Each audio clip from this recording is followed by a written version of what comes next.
I saw Tony standing in the cafeteria with a group of his friends. He had been my secret crush for as long as I could remember. My heart was beating so fast at the thought of what I was about to do. I stood there watching him for what seemed like an eternity, trying to pluck up the courage to go and speak to him. His friends said goodbye to him and left. This was my chance. It was now or never. I took a deep breath and walked casually over to him. As I got near to him, he looked up and smiled at me. "Hi, Tony," I said. My voice was wobbling nervously. "Oh, hi, Francisca," he replied. "How are you?" I'm good," I stammered. Tony looked at me questioningly. At first I couldn't get the words out, but eventually I blurted out, I wanted to ask you something. Would you like to go to prom with me?" Tony was just about to answer when I heard a laugh coming from behind me. I turned around to see who it was. It was Sarah, my arch enemy. "Ha ha ha, are you joking?" she said, laughing. "Tony would never want to go to the prom with someone like you." But before I go on, don't forget to like and subscribe and hit that notification bell so you don't miss out on any more crazy stories. It seemed like forever that Sarah had hated me. We had never been friends, but we stayed out of each other's way. But ever since the time we both auditioned for the same role in the school play, things had steadily gone from bad to worse. When she found out that I had got the part instead of her, she began to do anything she could to ruin my life. She went out of her way to embarrass me or be mean to me at every opportunity. I was standing there glaring at my nemesis when the most unexpected thing happened. "Actually, Sarah, that's where you're wrong," said Tony. I turned towards him. "Francisca, I would love to go to prom with you," he went on. My face lit up. I couldn't believe my ears. Tony had said yes. I couldn't stop smiling.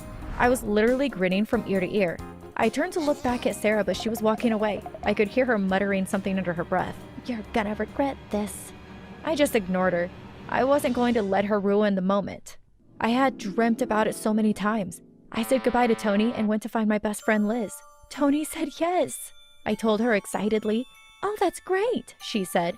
"I'm so happy for you. Now all you need to do is find the perfect dress. Will you help me?" "Of course I will." The following Saturday, Liz and I went into town. There was only one shop selling prom dresses, so we wanted to get there early to have the first choice. I looked through the rows and rows of dresses. They were all lovely and pretty, but I wanted something really special. As I searched through, I suddenly spotted the perfect dress. It was emerald green with diamante sewn all down the front. "This is the one," I told Liz. "I'm gonna go try it on." I went into the changing room and put it on. It fit me like a glove. When I came out to show Liz, she gasped. "What do you think?" I asked her. "Oh, Francisca, you look beautiful."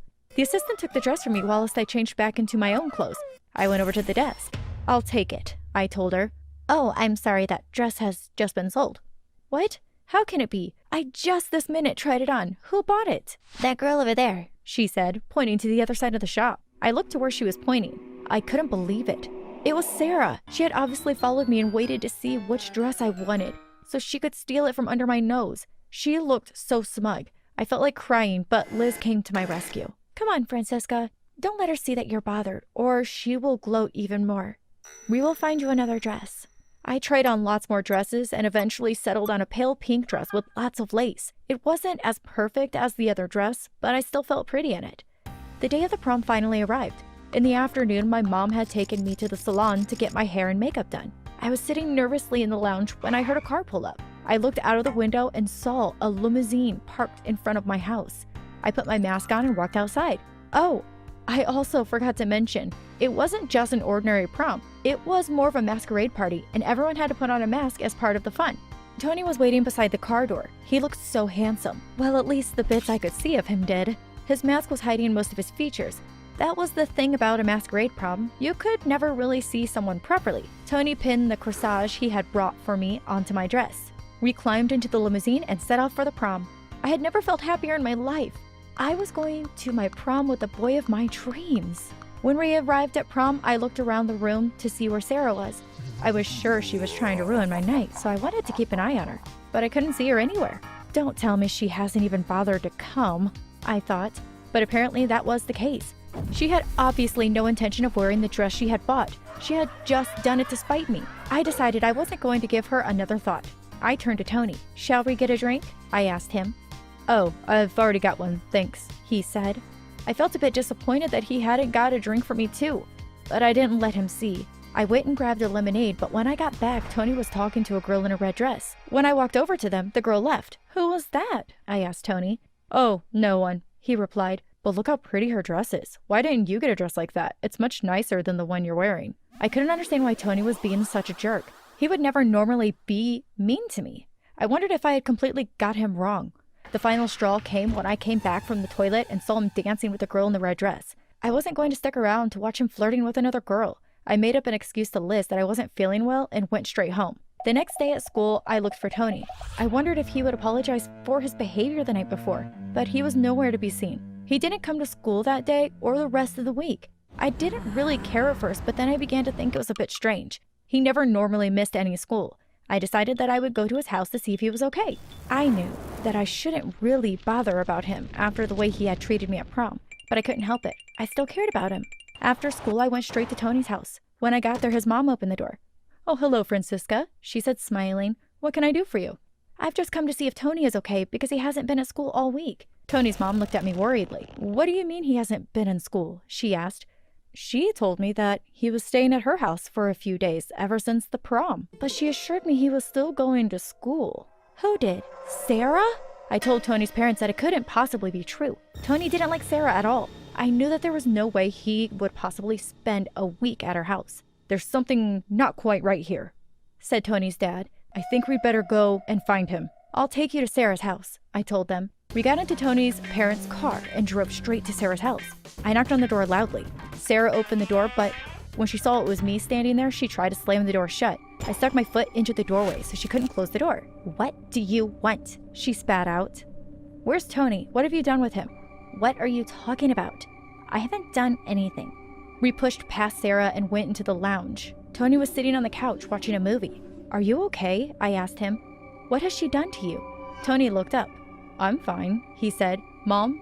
Dad? What are you doing here?" "Francisca thought you might be in trouble," they said. Tony looked a little confused. "Come on, son, we're taking you home," said Tony's dad.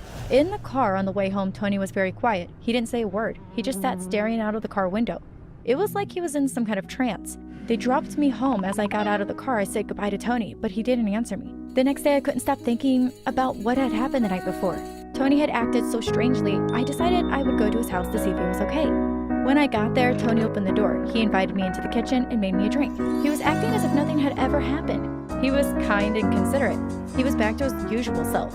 I couldn't understand why he had acted so differently to me at the prom. "Why were you so mean to me at the prom?" I asked him. "You said my dress wasn't nice, and you danced with another girl right in front of me." Tony looked at me in shock.